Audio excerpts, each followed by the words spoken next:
always love going live while I'm taking a sip of water. Sure. It's water. Awesome. Sure. Yeah, Sure. always good to go. Yeah. Nobody believes it's water. Yeah. Just having a big old, mug of something. Yeah. So I read Playboy Yeah. I articles. needed it after free agency. Hey, it's Hoops Adjacent. We are live on the air. It's David Aldridge here in DC. My man Marcus Thompson in the Bay. Warriors signing all kinds of folk to short deals. they're actually not signing all kinds of folk. Agreeing They're to terms signing- with all kinds of They're folk. signing a certain kind of folk, right? A very particular kind of folk. I got you. Joining us on this auspicious day, second day of free agency, Dave DuFour, my man. Dave, where are you located right now? I'm in North Texas. In Texas, okay. In an undisclosed location. Undisclosed location. Yeah. And Seth Part now, still in the afterglow of Bucks dominance.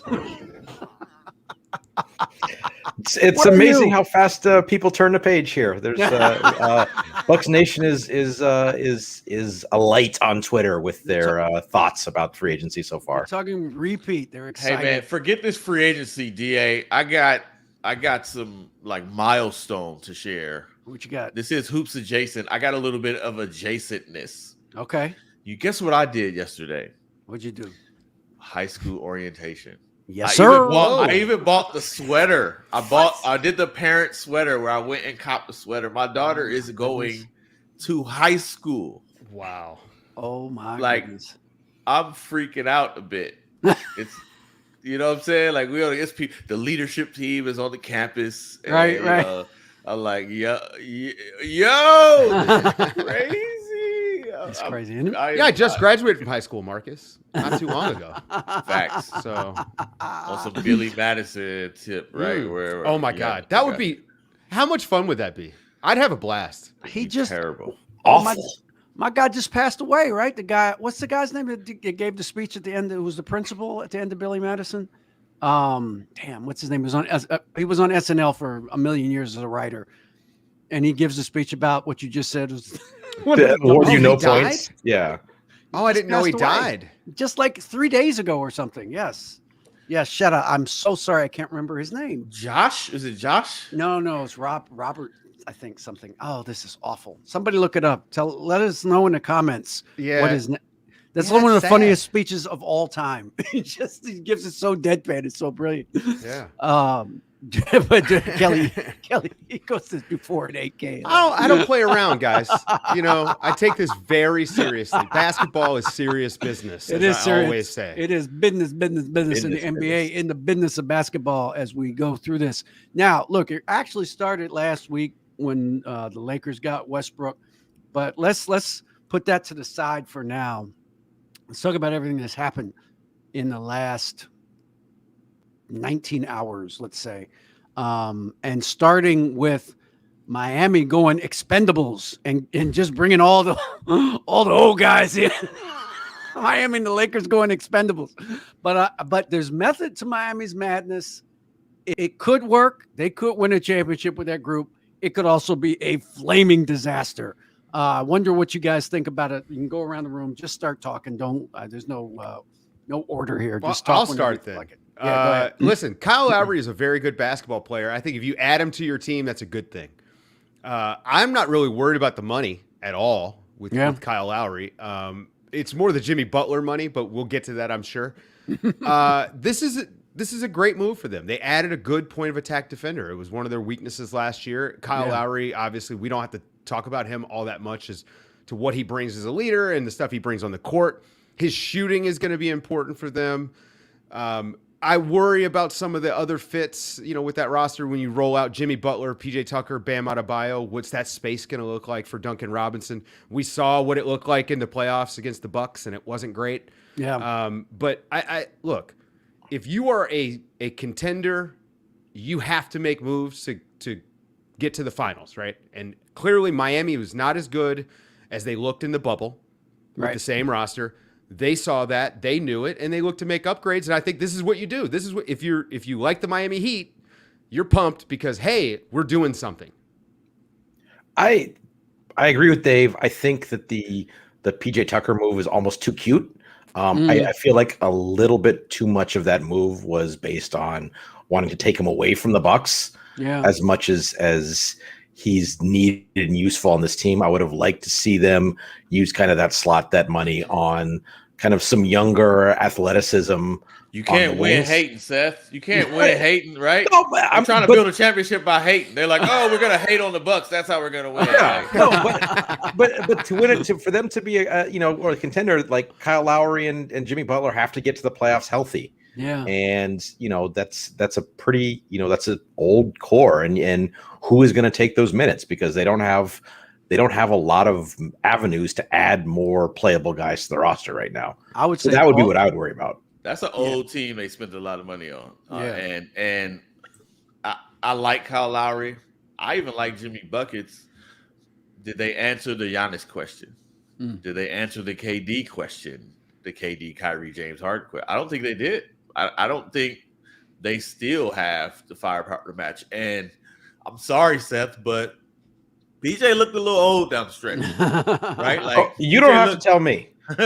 Oh, you don't listen to Nerder. I was calling for more Pat Connaughton, basically. I know. That's what I'm saying. He's not a shooter. He doesn't. I'm sorry to bite your take.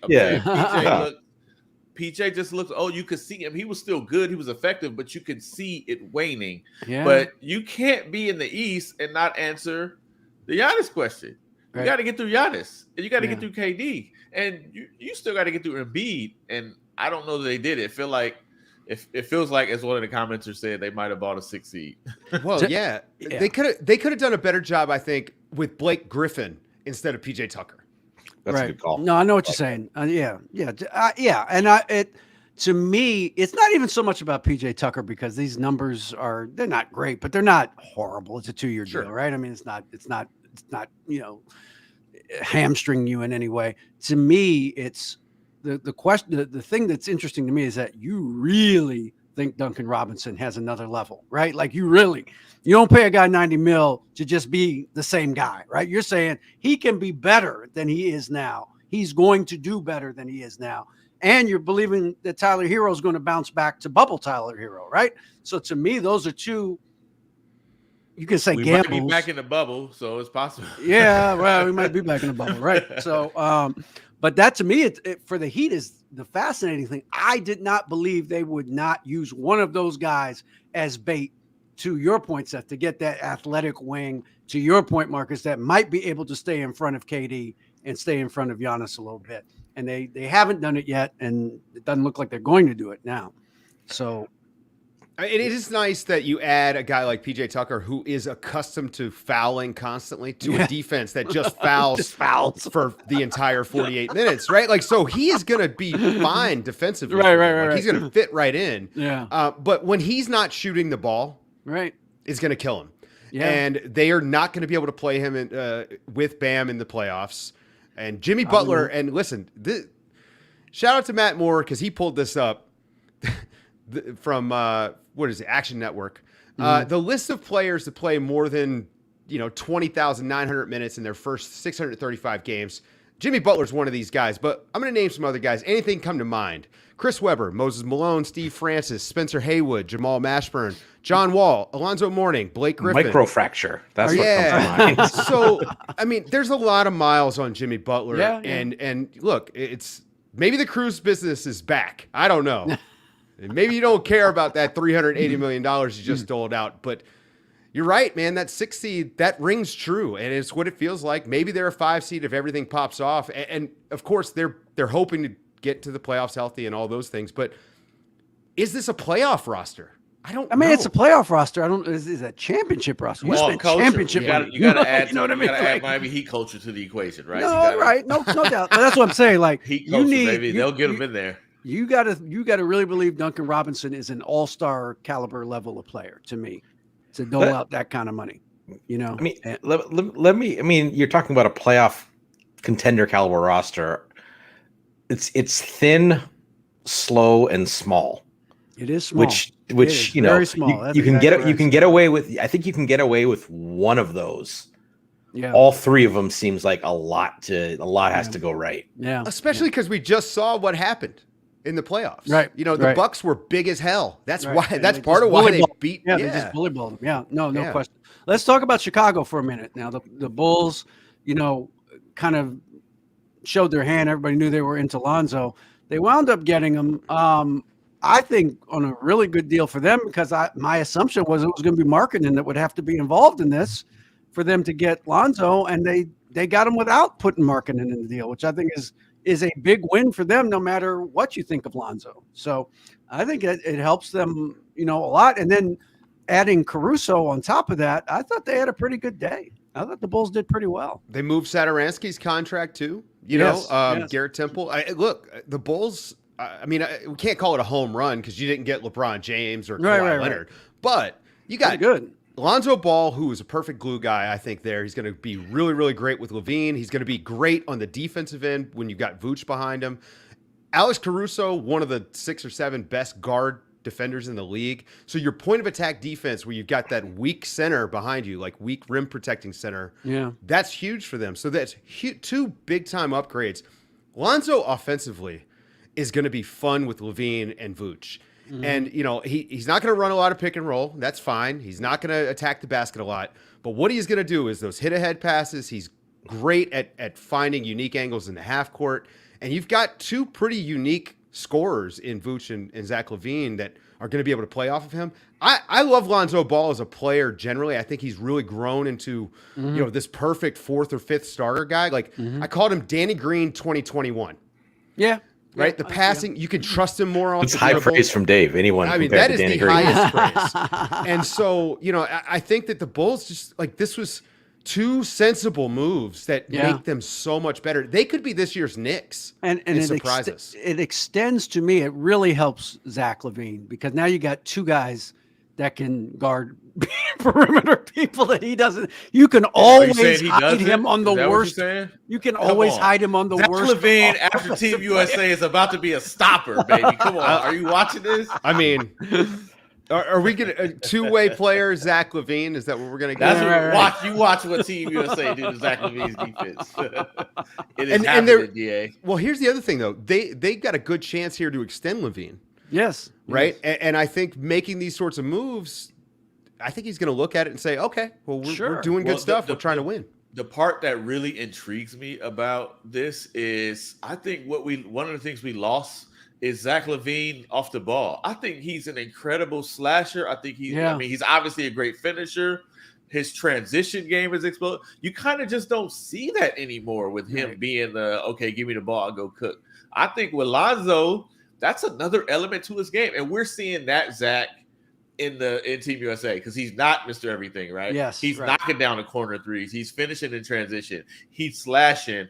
That's a whole different element to his game that's kind of gotten lost as he became to put the ball in my hands. I think with Lonzo, can you imagine how many times he's going to get that backdoor lob or in transition, Lonzo's going to see him and move the ball ahead? Like, that's the part I'm looking forward to. It's a whole different area of his game that kind of has been untreated that now gets to be exposed, which helps him. Yeah. And another thing is, I think it will slot Kobe White into the position where he should be for right now, right? Like, you mean starting point guard, future all-star Kobe White? Is that what you're saying? Is that what you said? I think Kobe. I think you got to move Kobe White now. Oh, see, I think Kobe can come off the bench and be sort of a scoring guy coming off the bench. And it's a little bit easier because you don't have to worry about him totally destroying your defense when you've got Vucevic behind you. So I think that this slots him where he ought to be right now. And he may get moved, right? That may be a guy that they're floating out there for another piece. Yeah. But, man, the Bulls are going to be fun. Interesting. Yeah. Seth, how did they build? Go ahead. No, after we've seen kind of some of the money thrown around in the last 20 hours or so, something we said at the deadline when they traded for Vucevic is getting like the last 2 years of his contract was better spending of their cap space this year than pretty much anyone has done on the open market. And you say, okay, it cost them a little bit. It cost them a first-round pick, and that's true. And the season didn't go well from then. But now you look at their team, and they are a sensibly, competently constructed roster. This is not. I don't think this is a team that's not going to battle for the conference finals just yet. I don't think, but this is going to be a good, solid basketball team. And from where they've been the last couple of years, that's a pretty big step up.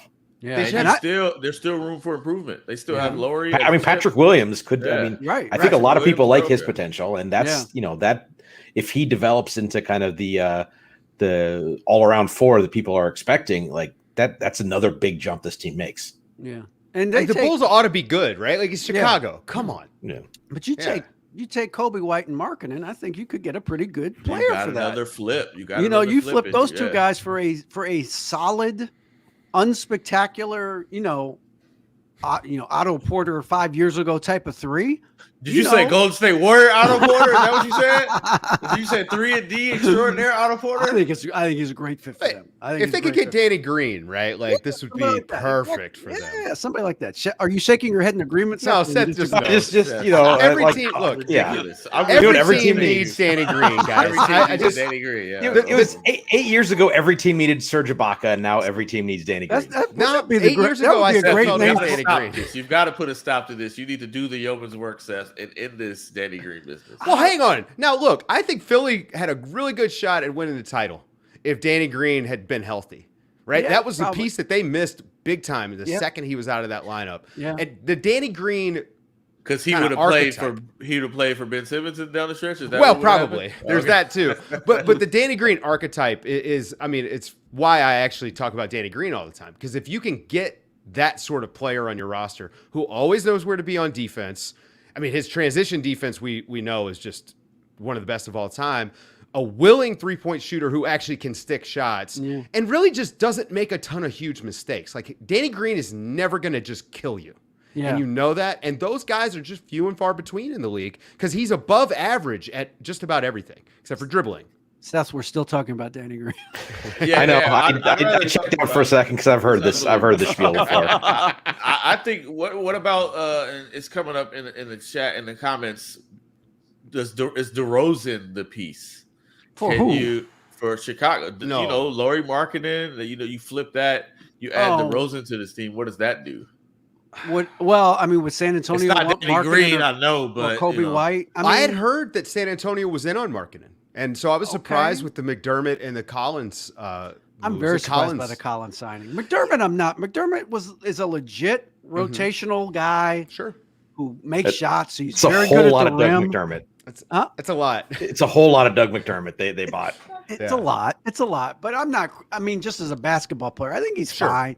I with Collins' injuries, I was a little surprised they went as deep as they went. But is it possible where we've got to the point where we're overrating shooting, or not we, but general managers are overpaying for shooting? Like even there's just not a lot of shooters out there, right? So Davis Bertans' expense account would like to have a word. Right. Yeah. I'm just saying, this is 2 years in a row we've seen big money go to a guy who could just really do this one thing. Just literally one thing. Yeah.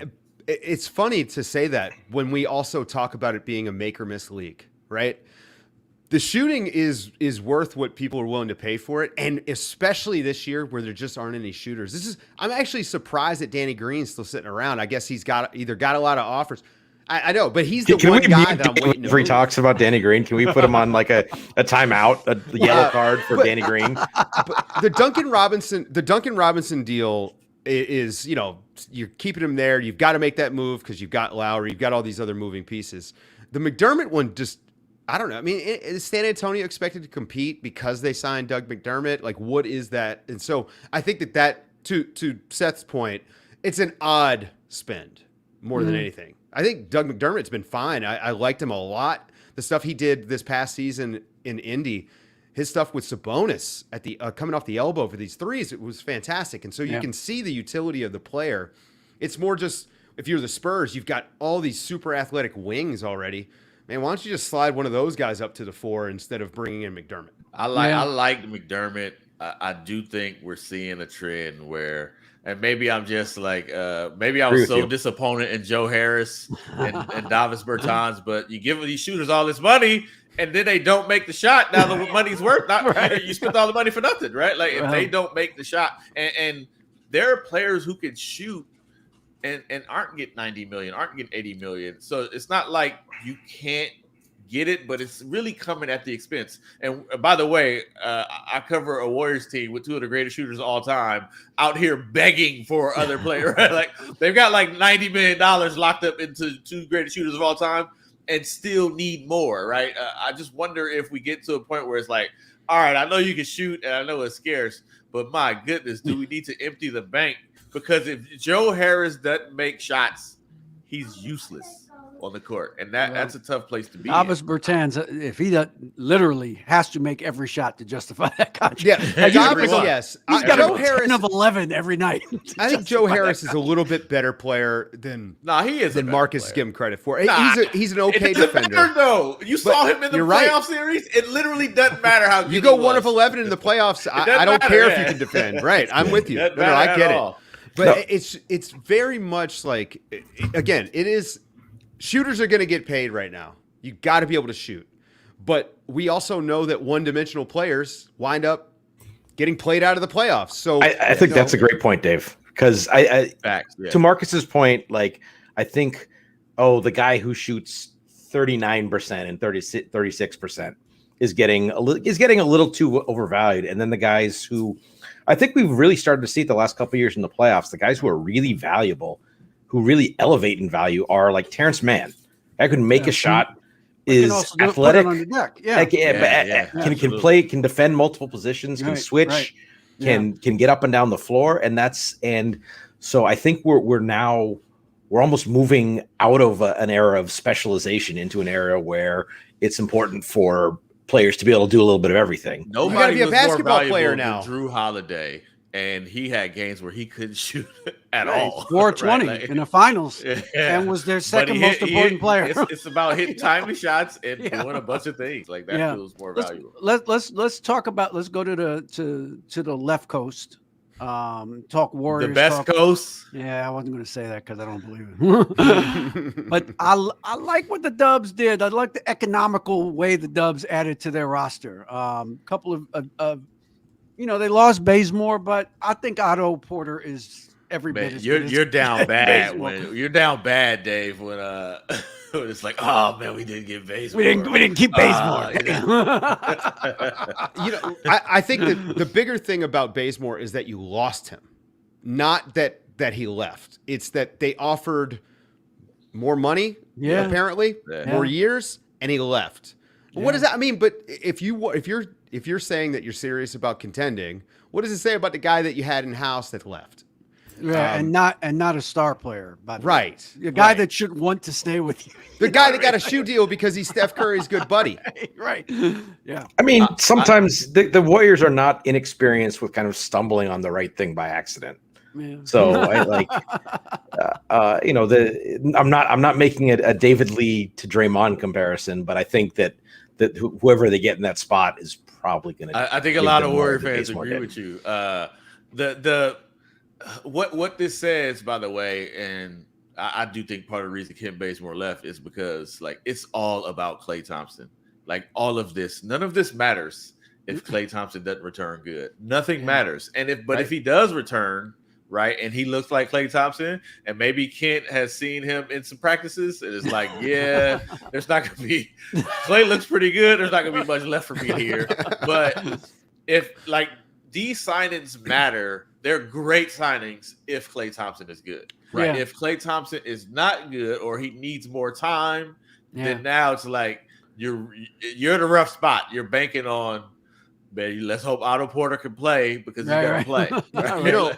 Bielitsa was a guy I wanted him to get last year in that Iguodala trade exception. I think he fits what they do perfectly. Spreads the floor. He's a good defender. Like he's very physical inside, and it's stuff that of course, the same thing that always happens with the Euro guys is that people undervalue the defense that they actually do bring. He's going to space the floor for him, but they've got to get more guys if this is a team that actually has playoff hopes. Yeah, right. Like, man. Shout out to Will Schaff. I wanted Marquise Chris. I think Patty Mills, and I'm not going to say Danny Green again because everyone knows I already think that the Warriors should go after him. But I think Patty Mills would be a great. You just said it again, though. By not saying it, you said it again. Fair. I need to get a Danny Green shirt. But I think that the Warriors they just don't have the depth of guys who are actual NBA players. You know, the young guys on that team just shouldn't be expected to contribute at all at this point. And so, you know, I got to say that as a guy who loves to see Steph Curry, Draymond, and then hopefully Clay when he's healthy at their best, I don't think we're going to get that because they just are not going to have good players around them. Well, I'll say this again. I'm a big Otto Porter going. Douglas Brennan says Porter is better, and I agree. He's healthy, yeah. I saw Otto play off of ball-dominant guards in Washington, and he figured it out.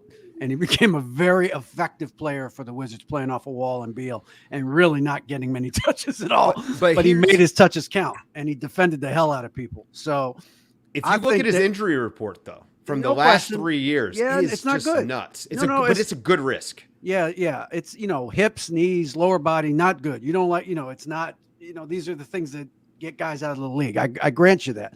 But they have been reasonably good the last few years in terms of getting guys on the court and figuring out how to extend their careers.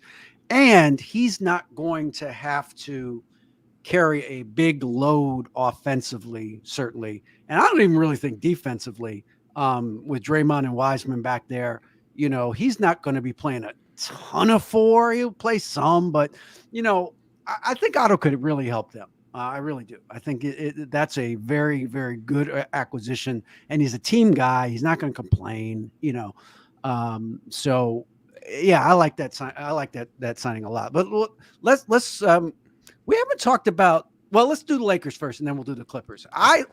I'm going to defend the Lakers because everybody's clowning the Lakers on social media and saying they're all old and bad and everything. I get what the Lakers are doing. It may not work, but I get what they're doing. If you add Russell Westbrook, there is nobody else other than those 3 guys that's going to touch the ball like ever. So there is no point in putting a lot of money into someone that needs to touch the ball to be effective. Go get a bunch of old guys that know what the deal is, not going to complain. They're going to go to the corner and wait. They're going to guard people at the other end. I kind of like what the Lakers did. Now, I'm not saying that means they're going to win a championship. I'm just saying I kind of like the roster construction that they seem to be operating on.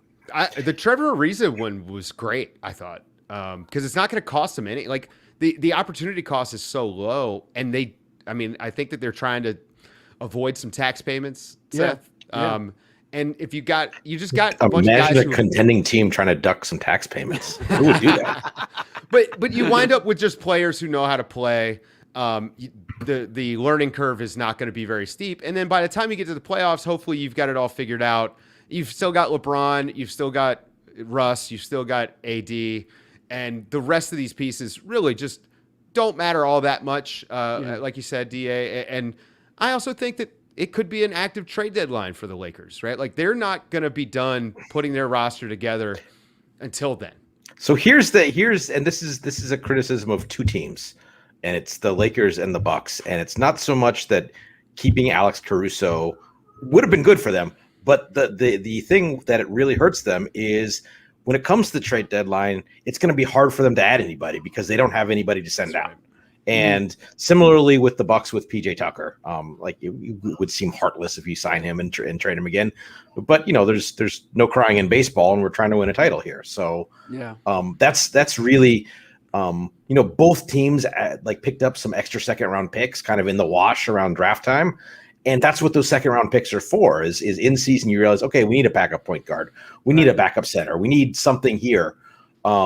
And now they've kind of taken away sort of their best avenue to make that happen, to go get a guy making anything more than the minimum.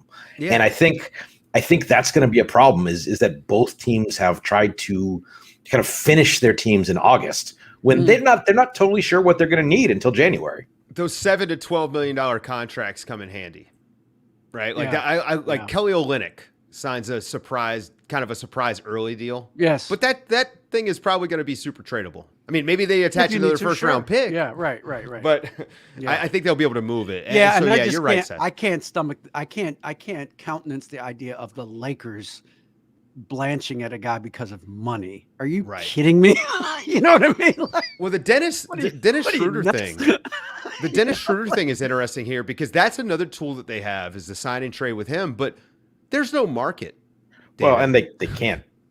I mean, they can't take a sign and trade coming back because they're too expensive. Right. Well, they're hard capped anyway. Are they right? Yeah. But yes. Do they? I mean, yeah. What's the Dennis Schroeder universe of interested in teams willing to spend? I don't know. I mean, I don't know offhand. Like I don't think the Wizards are at all interested in Dennis Schroeder. Let's put it that way. They need a point guard, until they get Dinwiddie done, they need a point guard. So, but they are like, nah, we'll just muddle along we'll get this Dinwiddie thing done first. So I kind of wonder, this is something I was kicking around with Eric Name, our colleague Eric Name this morning, is if his market really starts to dry up, the Bucks are really short on guards. And if that's where, Dennis, like I'm not the biggest fan of Dennis Schroeder, but Dennis Schroeder on the taxpayer mid-level. For as kind of a third guard, that's a pretty intriguing. Now, if he was asking for 20, is he going to be happy taking 6? Right. I mean, he just kind of did the reset career year in OKC a couple years ago, right? So now he's trying to, I think he's looking for the bag, which I understand. Yeah. I just don't know if the bag's out there for him. We got a question here, David. I don't know if you can see it. Dilpreet, yes, go ahead. Do you guys see the benefit of Westbrook's playmaking outweighing Hield's shooting? I think that is the kind of the question of the NBA, isn't it? Sure. I get the question. I certainly thought. I mean, Buddy Hield obviously makes sense on that roster, right? I mean, he's a perfect guy to go opposite side and wait for LeBron's pass or wait for AD's pass out of the double team. Makes sense, but Buddy Hield's never played in a playoff game. You know what I mean? Like, you can't just assume Buddy Hield's going to score 19 in a playoff game. You don't know that. Though I will say we've seen Russ play in a playoff game. It's not great. It's not just. I mean, the volume is untenable, right? But does he impact games? Yes, he still impacts. He does impact games. One way or the other, there is an impact. Yeah, you are always aware he is there. Yeah, so I get it. Like, so, yeah, I know what you're saying, and you certainly could make that case. But for a win now team, that's all this is about for the Lakers is winning championships right now. I can understand them maybe wanting to go with a flawed known in Russell Westbrook rather than an unknown in Buddy Hield that you just don't know how he's going to play when the lights come on, when the real lights come on. I don't know. I get it. I'm bullish on Russ, to be honest with you, because it's not. There's never going to be a moment where it's like, hey, down the stretch, Russ, come on, do this. We're going to clear out a side for you. That's not going to happen, man. And so, are you sure? Well, yeah. Are you sure? Listen, if it happens, something has gone horrifically wrong. Well, I'm not sure. Does I don't think it'll be designed. Yeah. Okay. Fair. Yeah. Okay.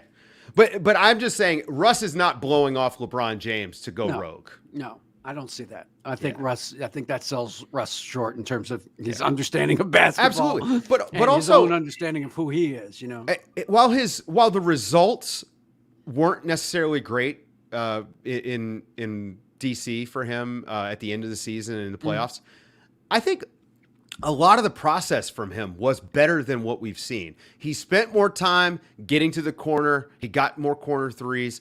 He spent more time moving the ball, especially down the stretch. Like Bradley Beal was running the show, and he was out there doing other stuff. He's still going to gamble on defense. But, I just say you kind of live with a little bit of that when he's making plays. But the problem is the Lakers don't have the other defenders to make up when Russ isn't doing his job. Well, this is why losing Caruso hurts, because he could have helped. You could play Caruso and Westbrook together in the backcourt. It's credible because Caruso's going to guard the other team, the good player. It's going to be that's going to be an issue. Yeah, no question. I think this is a lot about how much LeBron wants to carry the load, and I think Westbrook is good for them in a way Buddy Hield wasn't, because it allows LeBron to say, all right, I'm going to relax you guys. I'm 30, all right. And Westbrook has no problem. I mean, just the amount of transition Westbrook will force. Like, I don't know the analytics behind it, Seth, but how many trips up and down the court LeBron won't take because Russ just got the rebound and went, right? Yep. And he could just buy that time. I do think that's probably why he wanted him to have the option to not carry the load. And also, like we've seen, he's got to prepare for Anthony Davis not being there. He just has to prepare for Anthony Davis not being there. And if Anthony Davis is not there, I bet LeBron would rather Russell Westbrook than Buddy Hield because he's still got to create the shots for Buddy Hield. Russell Westbrook, Dwight Howard pick and rolls are going to be interesting. Yeah. Okay. Back. Oh, why? I think Jeff just had a little bit of a seizure right there. I think it was like a little. Oh, yeah. It's like Russell Westbrook's a trigger word for you. What? No. So I do Howard's a trigger word. I want to agree with Marcus there because that is, if there's one way that he will undoubtedly and over his career has been very consistent, is Russell Westbrook teams when he is on the floor fast break a ton.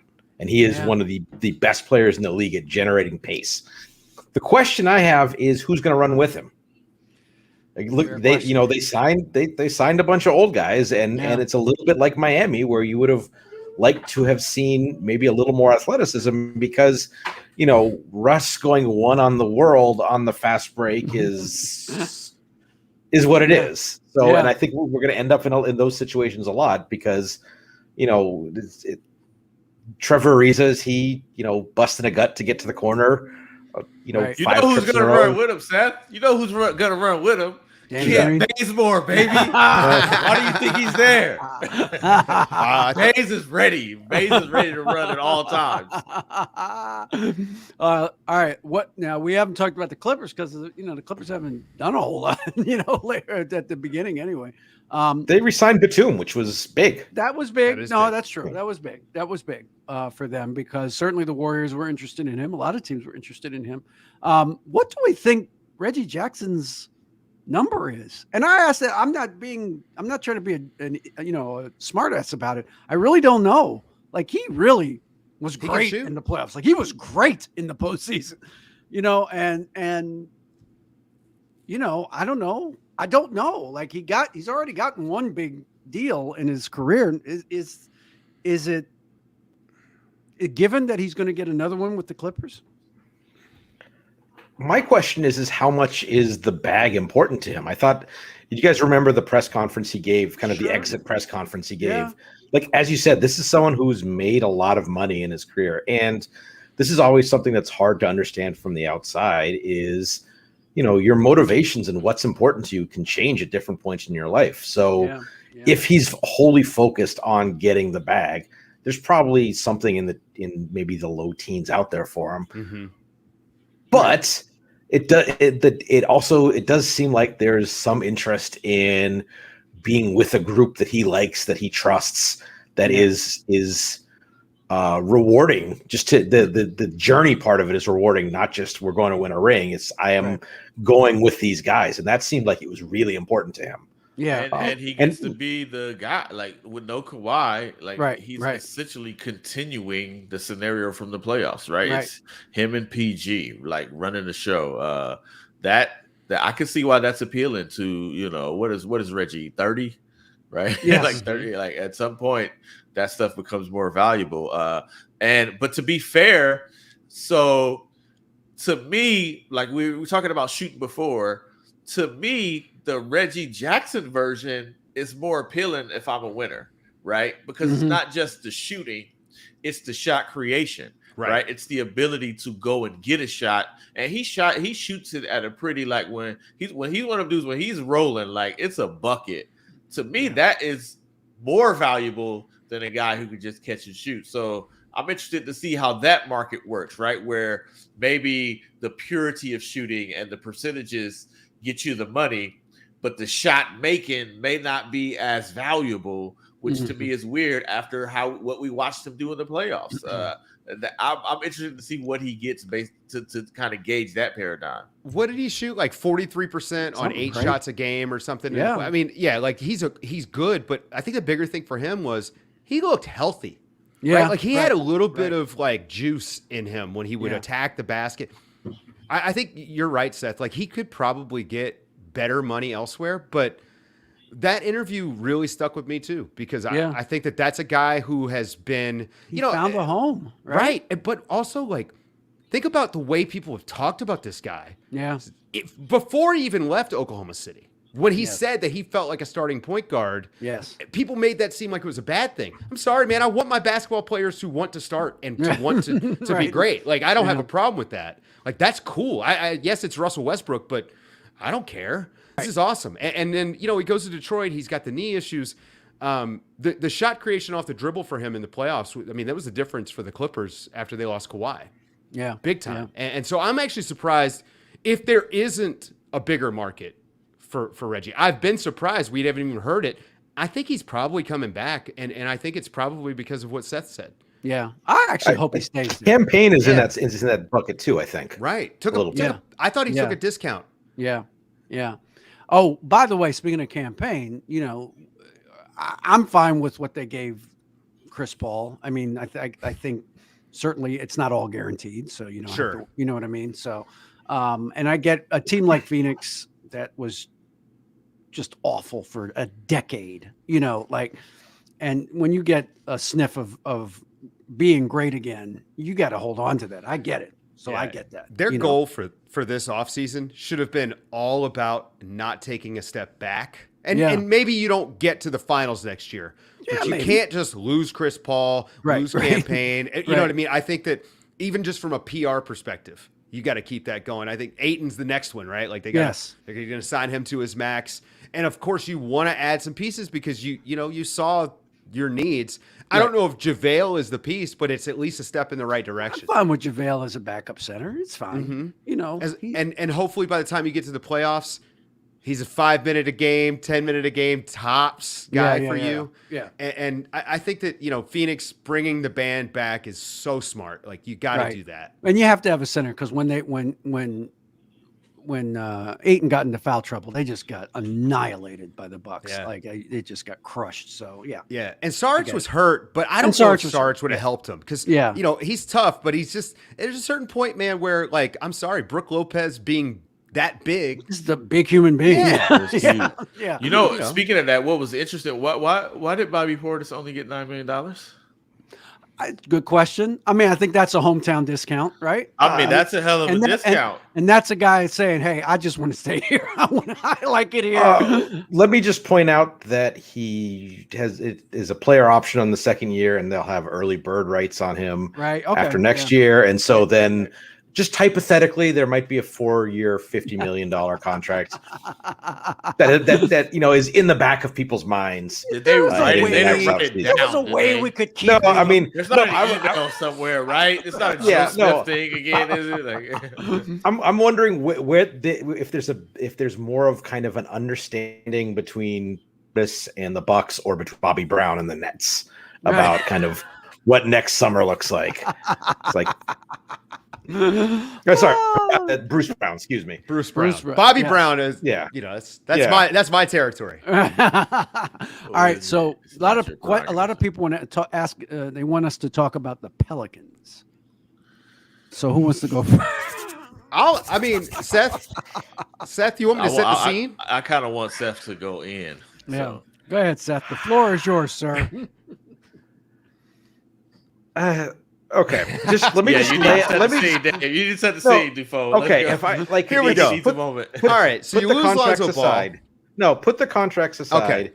All right. You traded Lonzo Ball and a first-round pick for Devontae Graham, Thomas Satoransky, and Garrett Temple. Yeah. Let's just state that. Does that for a team that has to get better this summer? Now, between that and the move at center and bringing in Valanciunas for Steven Adams, you could argue that maybe they're a little bit better, but they're not better. And they're, I know we hate the speculation about a team being on the clock, but they're on the clock. And they didn't just need to hold steady this summer. They needed to get better. They were not good enough last year. Yeah. And they, at best, held steady.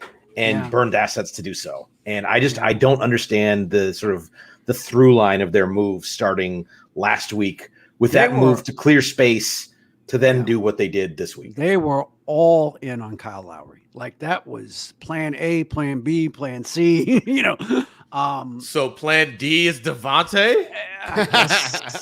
Plan D minus is what we call that. It just and they know they have to win, Seth. That's the thing. It's not like it's not known down there. And you just wonder, like, wow. I mean, this is a wild situation. To have to tread water and give up things to continue to tread water. Now, I always say this when you're at day 2 or day 3 of free agency, there are other shoes that are going to drop. Like Goran Dragic is going to wind up somewhere, probably other than Toronto, right? So if it's possible that he winds up in New Orleans, is that a salvage that kind of makes sense? He could go to Dallas too. I get that. Like he could wind up in Dallas as well. But if it's a Dragic level point guard, does that make more sense in terms of roster and having an opportunity to compete and win next year? If I can break in, Patty Mills has agreed to a 2-year deal with the Nets for $12 million. Hello. There we go. Yeah. Oh, so God. That team is tough. Because they don't have enough scoring. Have they been tampering in Japan? Is that what's happening? Kevin Durant and James Harden over there. If so, why wasn't Draymond Green and Steve Kerr over there tampering? Well, that's what they needed. Draymond was too busy researching the draft class and saying to draft Kuminga, right? Like he's too Draymond- focused on the prospects. Draymond right? was all into getting Bradley Beal to go. That's over right. there. That's right. Yes, yeah. That's a pretty tough blow for the Warriors because Patty Mills fit a lot of what they needed. One thing, I mean, they've been on this bit about getting vets. They need vets. They got a bunch of young players in key position, but what they really need is somebody else who can create a shot. Yeah. Because teams are just saying, you know what, Steph, we're gonna W at half court, and it's leaving Andrew Wiggins. It's leaving players who aren't familiar creating shots, like having to make something happen. They desperately need somebody next to Steph who can create offense. And the key is Klay Thompson is not necessarily that guy. Yeah. I mean, he was a guy you could kind of get the ball to in the low post or even at like the free throw line area, and he could make a shot happen. So it's some of that, but you gotta wonder. You just don't know if he can do that at this point. So that's a big blow they could get. Would Dennis Schroeder make sense with the Warriors?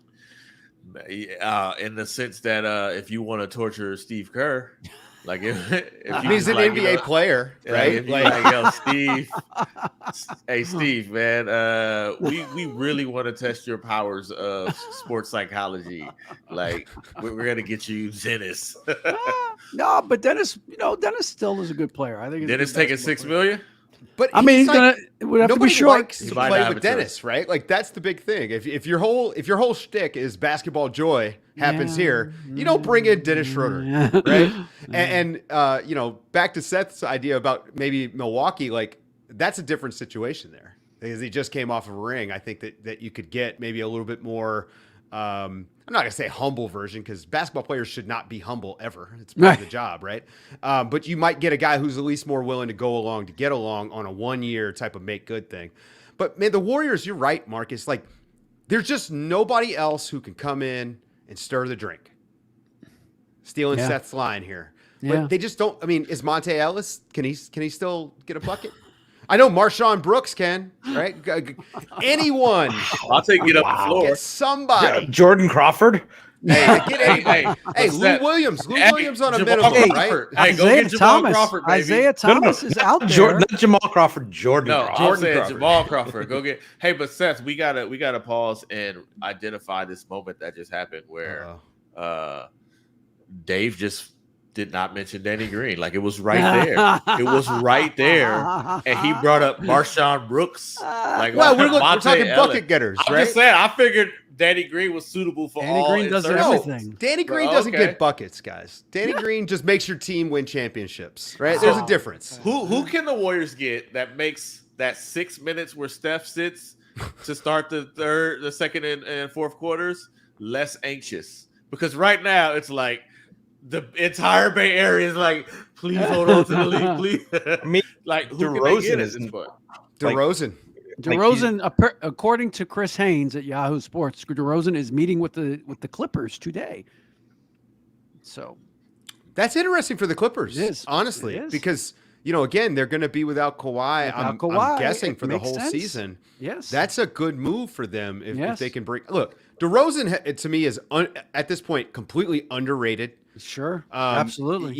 He did such an amazing job in San Antonio as a playmaker, but we saw that happening before he left Toronto. I like to bring up this stat all the time. It's points responsible for. DeRozan has been in the top 20 for years at that, and it's not just his scoring. That man shoots. What's his defense 7 also? Free throws a game. No, that's not what you meant. We don't care about defense.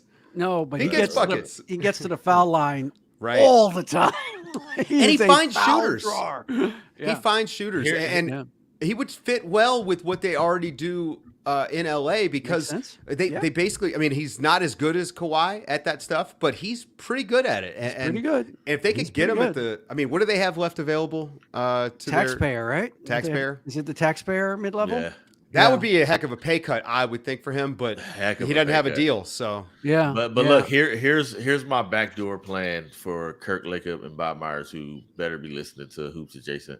Yeah, I'm sure they are every week. You know who's gonna save the Warriors offseason? Kelly Oubre. Ooh. Kelly Oubre, baby. Come on, no mini seizure, Seth. Hear me out. You see that? I'm listening. It's so funny when Seth is like, when you say a certain guy. So I have a type.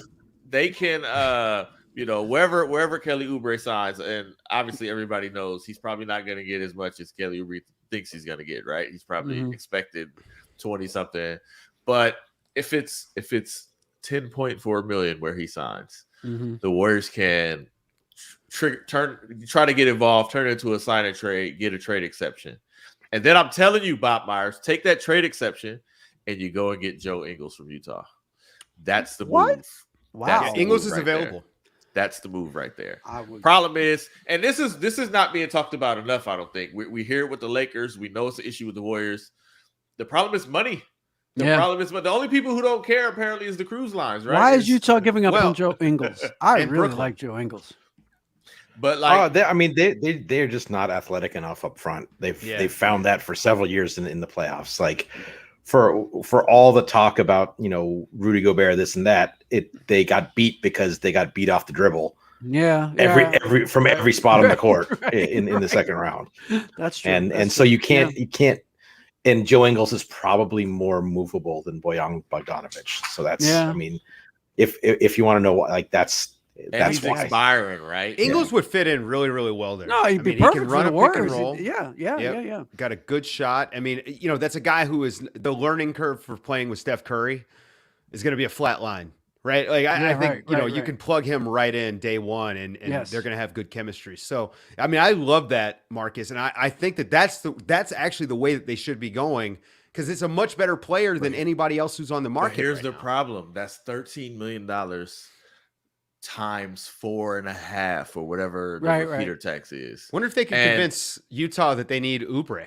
That Oubre is the missing piece to their defense. You got to convince Oubre that he needs Utah. Like that's Jordan Clarkson did really, really well in Utah. I think that the brothers love Utah now, Marcus. Facts, right? I do think the money is a deal, man. Like we're seeing, like the money and the tax is a big deal. I don't know that they pull the trigger. I think they're looking at we're paying 4 dudes $30+ million.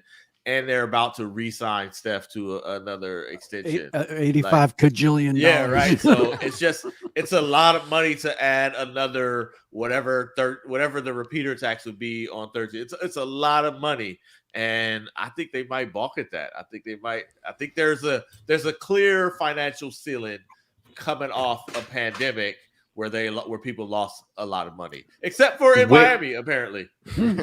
Where I think also if this is a scenario where Klay Thompson isn't coming off of 2 injuries and they feel pretty confident that they're a contending level team, I think that's a very different conversation. I think they probably feel a little burned last year because they spent $80 million on Kelly Oubre. And I think objectively when Klay blew out his Achilles last year, they were done.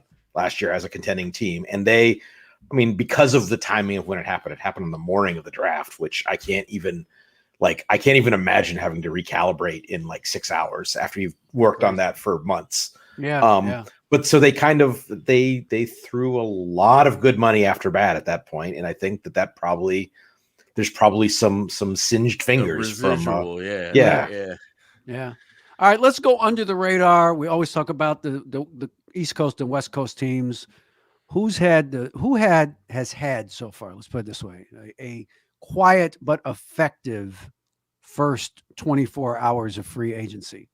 My favorite pickup might have been Jeff Green for the Nuggets. Yeah.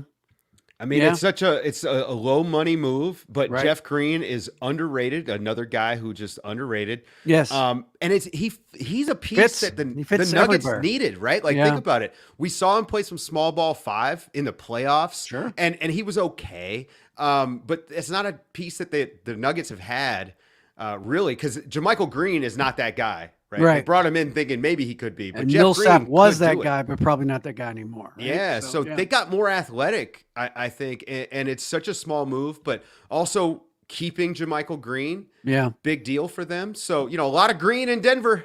Yes. No, I agree. Maybe they could add one more. Those are good. And somewhat we talked about Olynyk earlier. I thought that was a pretty decent signing for Detroit. Again, what I like about Troy Weaver is he doesn't give a damn what anybody else thinks. He's going to go do what he wants to do, and he does it quickly.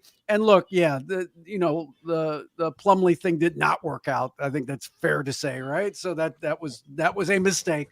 But here's the thing about mistakes. I don't mind you making them. Fix them as soon as humanly possible, which is exactly what that's worse than a mistake, right? Like, just letting it linger for 5 or 6 years, If Plumlee wasn't what you thought he was, move on. Yep. You can't fall in love with your own guys. Right? Yeah. I mean, Seth talks about this a lot. The best teams in the league don't fall in love with their guys. I mean, the Spurs, the reason that they were able to be good for so long and have never really had to totally reset since they drafted Tim Duncan because they never fell in love with their own guys. They weren't overpaying guys. They weren't getting stuck, and they'd move them. But then they would bring them back if they felt like they could help them. Yeah. Right. And so I think that, it's easy to say follow the Spurs model there, but not falling in love with your own guys is very important. And Detroit, I mean, by moving Plumlee the way they did, and it hurt because you hate to give up a pick.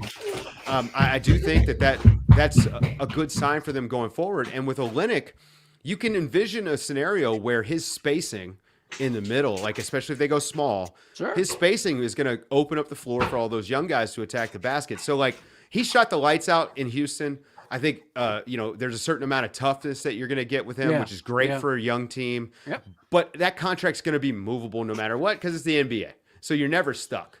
Right. He's a really good. I don't know how well you guys know Cade Cunningham, but I think Olynyk is going to be really good with him because they play at a kind of a similar pace. Cade is not a burner. He's more like of a. He's like slow-mo. Yeah. I mean, he's not. He's in that Kyle Anderson kind of Joe Ingles mold, a little more explosive than them. Yeah. But Olynyk, a dribble handoff and fakes and those kind of things, and that's going to be a pretty effective pairing. Yeah. I want to we've kind of touched on them, but we haven't really talked about. I kind of really like what Brooklyn has done. Like they've they kept Blake, kept Bruce Brown, picked up James Johnson, who that's a very situational pickup. He's a guy who. Maybe a little past it, but in the past has, and I've saw this firsthand, was a guy who guarded Giannis really well. Yes.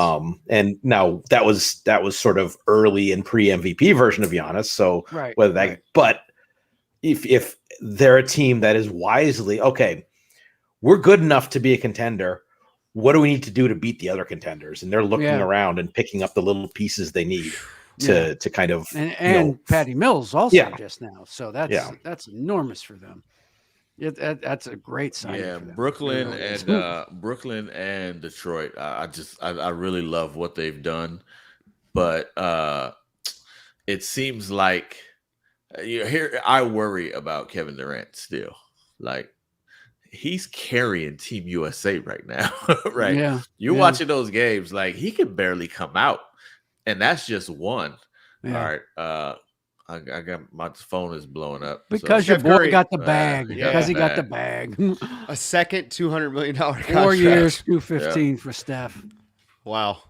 Not bad. Every penny. Not bad for a guy that would. And he's underpaid. He's underpaid. I was going to say, remember when we all said that's when his original contract was the best contract in team history. You don't get Kevin Durant without Steph Curry's ankles, right? Like, that's right. It's amazing, man. It's, what a story.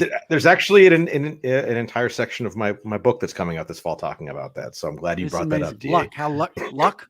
Yeah, I hope it's called luck. It's the system is supposed to prevent a team like the Warriors from getting KD, and the number of things that had to go right for them for that to fall into place. Sequence, in order. Yeah, it's and amazing. The cap spike. Yeah. Right, exactly. Yeah. It's just amazing that just all happened, that you get this once in a lifetime opportunity, and they took advantage of it. So good, good on them. I got to be parochial for a second and talk about the local team, the Wizards. I thought they did, considering John Wall's contract, I thought was just, the albatross of all albatrosses. That they were been able in a year and a half essentially to kind of get credible players for it, and have an opportunity to kind of rebuild around Beal. I think they will get this done with Dinwiddie because these deals tend to get done once they get started down the road, but it's not done yet. Does a Dinwiddie, Beal, KCP, Hachimura, Daniel Gafford starting five move the needle in any type of meaningful way towards a 5 or a 6 seed in the East? That's a team that I think can compete for that 6 seed is the cutoff line now of trying to avoid the play-in. I don't think I would if I had to bet one way or the other. I think that they probably finish under, but they're in there. I think the big swing there is, can Daniel Gafford play more than like 24 minutes a game? Yeah, right. I mean, I think that's it seemed like he got winded very easily a lot this year, and and his ability to be kind of that dynamic rim protecting center. Yeah, it really added a lot to their team last year. And they just and Robin Lopez, who played great for them last year. Robin Lopez was phenomenal for them last year. Just signed with Orlando, so they are, and Thomas Bryant's not going to be ready for the start of the season. Right. It doesn't look like. So you are betting a lot on Daniel Gafford at the start of the season, and a bounce back from Montrezl Harrell. Right, but I think they'll get that though. Right, he's going to get the opportunities with and good pick and roll partner for Beal. Yeah.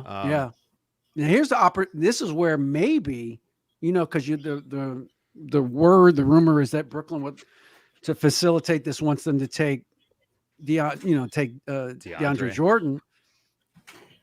Maybe they might need DeAndre Jordan the first month and a half of the season until Bryant's ready to go, because if Montrez is in this deal in some way, going to Brooklyn or somewhere else, they're going to need another center, so it's not the worst idea in the world to bring DeAndre Jordan to Washington for a minute. So, and his money is fine for them too, right? Daniel Gafford's making less than $2. I mean, he's on the minimum. And you've got him team option for the next season. So I think that they're in a really good. We talk a lot in home runs and stuff. The Wizards have done a good job since Tommy has taken over, Tommy Shepard, the GM, of hitting singles. They just hit singles and doubles. Singles and doubles. Yeah, that gets you somewhere, man. And I think it's telling that Beal isn't asking out. Right? Like, yes, we can all be crass about it, and we could say, yeah, of course he's not going to ask out. The front office is bending over backwards for him. And that's certainly part of it. It's the NBA. It's a star-driven league. That's what happens. Yes. But the truth is, man, like, they are making moves on the margins that have made them better already. Yes. And they're going to continue to improve. This Russ deal was fantastic for them, even if they don't flip those guys. I like Kuzma a lot. I think the defense that he can bring for them is good. Yeah. In fact, you can run plays for him out of timeouts. Like, he's a willing shooter. That guy's a decent player. I think Trez is going to be fine for that money, and it's 1-year deal. So if you just, by the way, $10 million, perfect contract to have for the deadline if you're looking for stuff. Right. I think the Wizards have done such a great job of just, we're gonna just get our ducks in a row. We're gonna pick up good young players, and we're gonna see what we got. And then Denny and Rui is going to be an interesting conversation. That's where they have to get improvement is from one of those guys. And I think Avdia of the two has a chance to be a pretty impactful secondary ball handler kind of guy. I think he's a pretty good player, and I don't think he would have ever been that way with Russell here because he was a spot up shooter, and it's not what he does. It's not his game. So, and now Dinwiddie, he's not pushed into that role too early. Right. He gets to be him and Rui get to be the third guy on the court, second guy against second units. Like it's a nice system that they're working out here. I kind of see the vision, and letting those younger guys come along slowly is going to be really important to their success. Right. Not just letting them come along, but also just getting a look at them. Like, as you kind of both have alluded to, like playing with Russ, like you're not really seeing these guys' games because it's especially if you have a second guy like Beal, it's like, hey, those two have the ball the whole time, and you guys, when it's your turn, you shoot, and other than that, play defense. Right. And so for just both a development and an evaluation standpoint, this is going to give them a much better look at their young guys because they're going to have decisions coming up soon on Rui and Avdia. So just getting that clean look at them has a lot of value too. The other reason why Beal is not complaining and asking for a trade because there's a big pile of money available to him next year. It's an enormous bag of money that has his name on it. Hey, get the bag. Please get the bag. Drop it off at my house. Astonishing amount of money available for Bradley Beal if he plays one more year at Washington. Oh my God.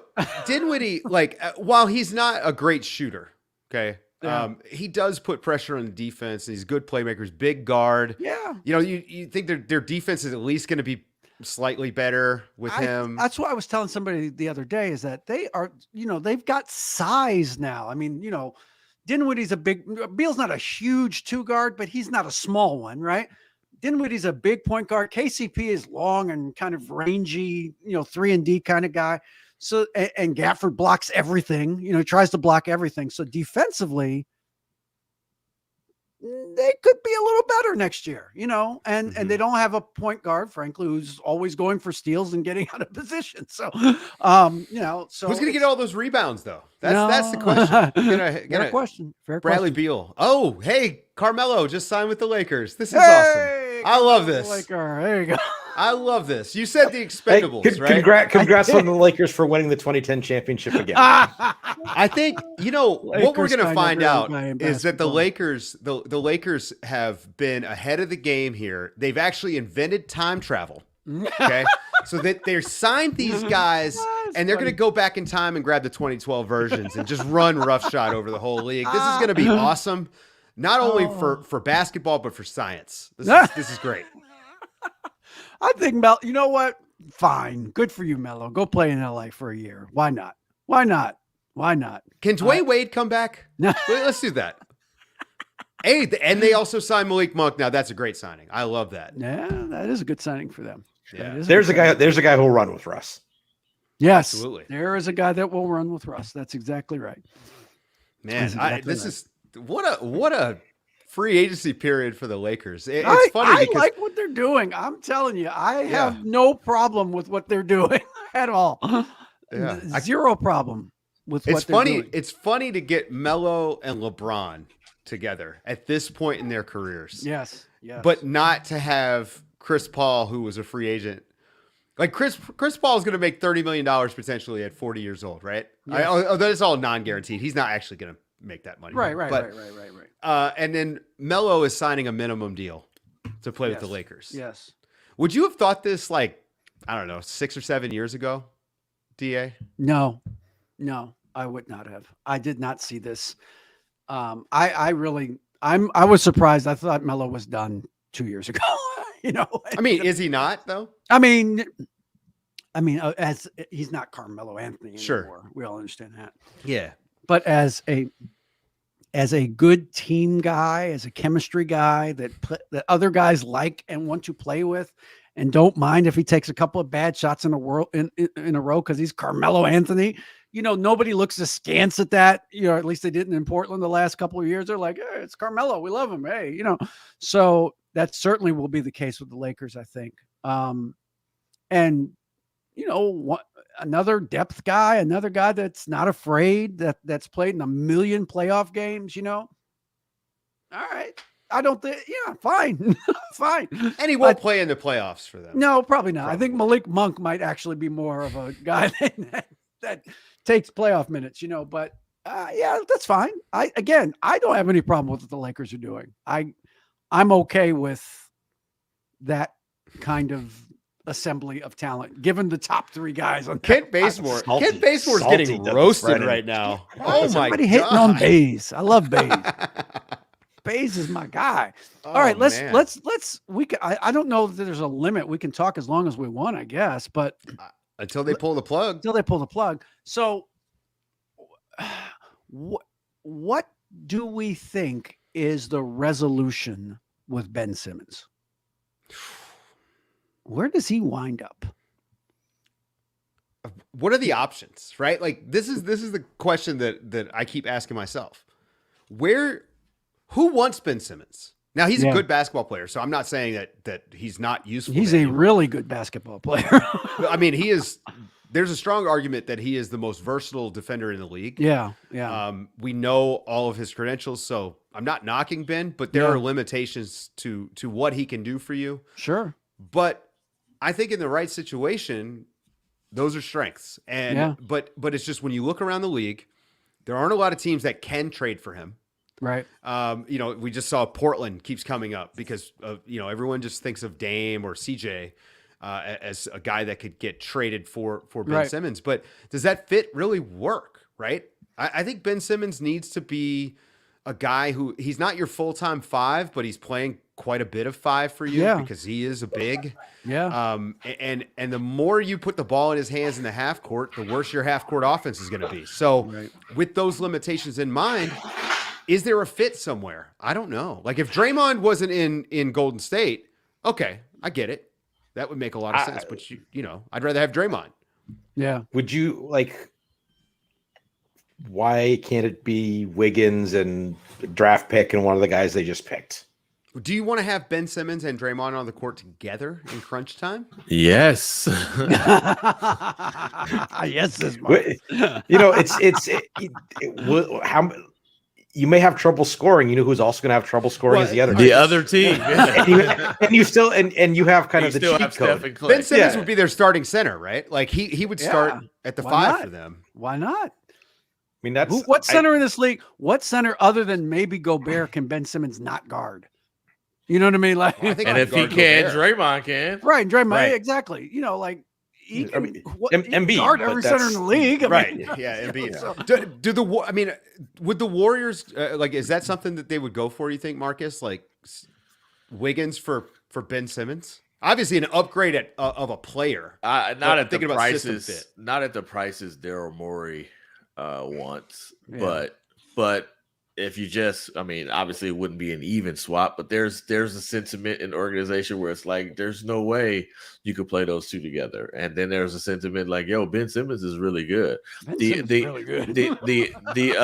odd part about it is Wiggins represents the Warriors' ability to fix a player, right? Like, you know what I'm saying? Like Wiggins is a guy where you're like, hey man, look, this dude didn't play any defense. Right. He wasn't efficient. He comes to the Warriors. He plays defense, and he's more efficient, right? Yeah. So somehow, if the magic of playing next to Steph, playing next to Clay, playing with a guy like Draymond, if it helps Ben Simmons at all, that means he's even better, right? Is Draymond going to yell at Ben Simmons until he makes free throws? Or Draymond's got to make them first, but right, exactly, right. Like so, but I mean, look. That's really kind of up to Ben Simmons, though, right? I mean, but if you're with Steph and Clay, there's no more protection than that for you. Yeah. There's no more parting of the sea since Moses, right? Like the driving lanes, the thing that Ben Simmons does is amplified if you have the shooters. I mean, look at how people defend Steph. Yeah, and how much that's helped Wiggins, right? Mm-hmm. Who's a really good player. So I agree. The offense, the lack of shooting, and if he's just deciding I'm not going to ever shoot, then I probably would want him. I do think he's a young player. Like, situation needs to be optimal, and maybe he can develop something to work his way out. But man, defensively, we got a lot of people in the chat saying Denver as a spot for Simmons potentially. I mean, it's interesting, but I don't know how they get him. Yeah, I don't know either. Yeah, but nobody's getting him when Maury's wanting like grandchildren in the deal. I mean, the thing is, I think that there are a lot of Ben Simmons fits because he is a good player, but there are also a lot of Ben Simmons limitations that you're going to have to overcome if you are a championship contender. Yeah, I do think that the fit with the Warriors is better than we're giving it credit for. In part because I think Simmons is a guy who is going to be better in sort of an improvisational kind of environment, just because of his ability to I can if you put a small guy on me, I'll go in the post. You put a big guy on me, I'll take him to the basket. I'll run pick and rolls. All that stuff. I just wanted to get back to something Marcus said about how other teams guarded Steph. I'm thinking back to the play-in game where, Memphis just face guarded him all over the floor. Yeah. And it worked in large part because it's not just there wasn't anyone else who could, create a shot. There's no one else who can dribble on the floor. Right. And like you can't guard Steph that way because if you have Ben Simmons on the floor. So maybe he can't shoot, but he unlocks some shooting by being able to put some people in spots. Right. But for the record, they love Wiggins, right? They love Wiggins. Wiggins has been a boon for them, and I just don't think they're going to give up the farm to get rid of Wiggins. No, and I like Wiggins too. I just think that falling in love with your own guys is a huge mistake if you can upgrade, right? Yes. I think Wiggins works really, really well. He learned how to play with Steph Curry quickly. Yeah. The defense is good-ish, and the offense is fine, right? He is league average at both, and that's hard to get. Yeah. Right? Yeah. There's value there. Right. I think Ben Simmons' upgrade on the defensive end, what he can do in transition, right? Think about Klay Thompson and Steph Curry coming up the court behind Ben Simmons in transition. Yeah. And that's going to be a lot of open looks. So there is a way, I could sit and think about it for 30 minutes and come up with all the ways that Ben Simmons would work with those two great shooters in particular. Yeah. But I do worry when you've got the defense able to sag off of both Draymond and Ben Simmons. Now, a lot of your handoff actions, your split cuts, they're useless because the guys are just going to hang back, go around. There's one place we haven't mentioned, and it's a team that has a lot of first-round picks, a whole mess of first-round picks, and is desperate to kind of reset this thing because their star player is already looking askance at them. And it's the New Orleans Pelicans. The Pelicans have a ton of first-round picks still from the Lakers and from Milwaukee. Now, they're not great first-round picks, I grant you that.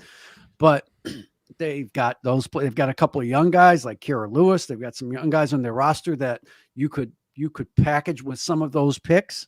You could at least make an offer, okay, that is somewhere in the ballpark. Now, you're not going to give them Ingram because what's the point if you trade Ingram? You know what I mean? But I would, if I was them, I would look strongly at that. Would you? To be honest, that? I think we've talked about this on Nerder a fair amount. I think that the Ingram Zion pairing is problematic for New Orleans going forward.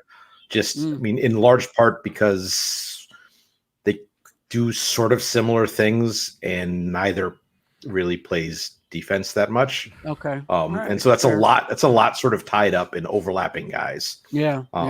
So Ingram and a whole bunch of first-round picks for Ben Simmons. That's a much better team instantly, I think. Yep. Right. I agree. Right. And there's a world. I mean, if you start thinking about it just from the Philly perspective, the picks obviously are worth a lot. But Ingram is a decent player. I don't think that it's good offensive player. Yeah. Yeah, and he'd fit with Embiid just fine. Like his 3-point shooting has been improved. He's a guy that can create his own look, which is something that they lack. Yeah. I don't know about him and Tobias. There's a lot of overlap there. Right. And I think I'd prefer Tobias, but it at least gives you options if maybe you were thinking, maybe we can upgrade. Yeah. Well, they play Tobias at the 4 a lot, so that I don't think that would be a problem necessarily. But I was thinking about because New Orleans is right where Milwaukee was last year. Superstar is now they're not. It wasn't as acute because Zion can't be a free agent next year, but it's getting close. It's getting to the danger zone. They got to do something to kind of flip that and to kind of make themselves into a winning team immediately. And again, Ben Simmons can play for me. He can play for me. I mean, the shooting piece, you can fix that. Okay, that's fixable. But everything else is elite. I don't think he's going to shoot ever. Yeah, maybe not. I just don't. I mean, he's right-handed and plays with his left hand, and you see it when he goes to finish because he always tries to go back to that right hand. He doesn't have great touch.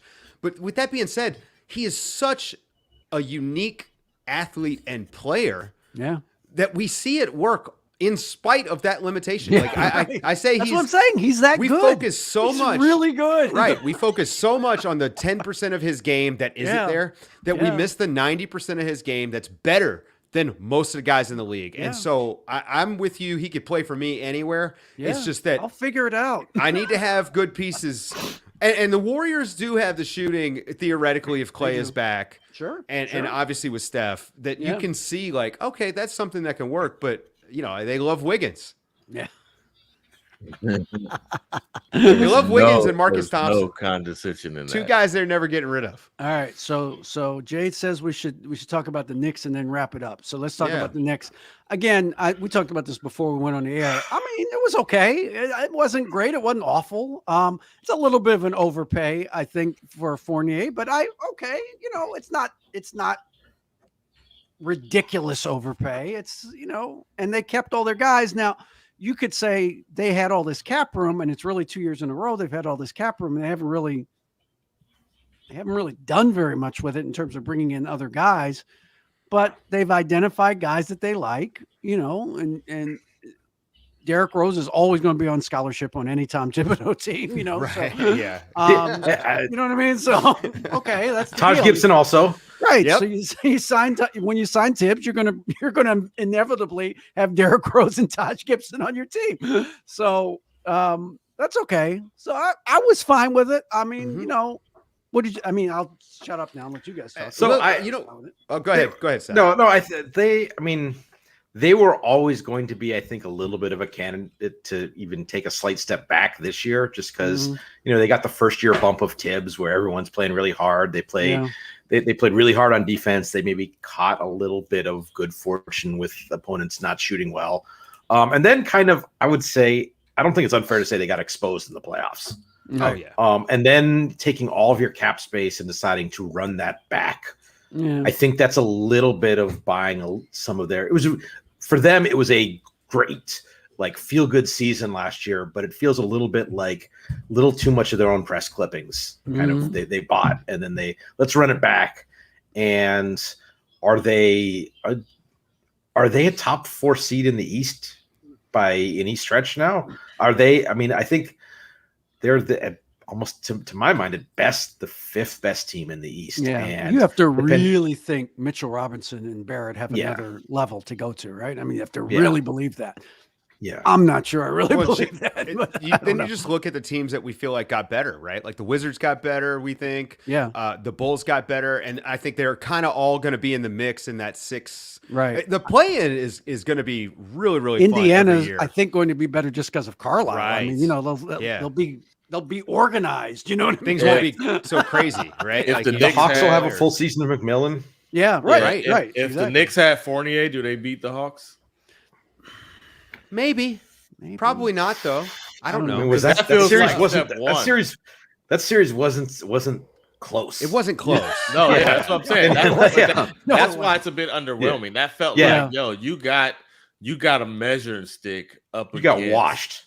Yeah. One of the really good, top 4 teams in the East, and you decided to add Fournier. Okay, we were right there. Fournier, right. I don't know. And Detroit's going to be better just because of Kate Cunningham. They're going to be better. You know what I mean? So, so they're coming along too. So this is a team that I think has done a good job of restraining itself, which is out of character for them, right? Yeah. But to a certain degree, until now. Right. So they hit all these singles last year, to go back to the baseball metaphor. They hit all these singles last year, but then they just, I don't know, let's just keep the same batting order. And I just don't like it. They should have mixed it up a little bit.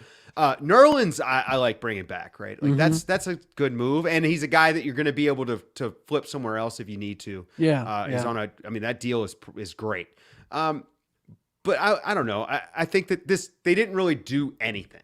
It's just we're going to try this again. It's probably not going to work as well, but they're thinking 2 years ahead of now, and that's a bad place for the Knicks to live in.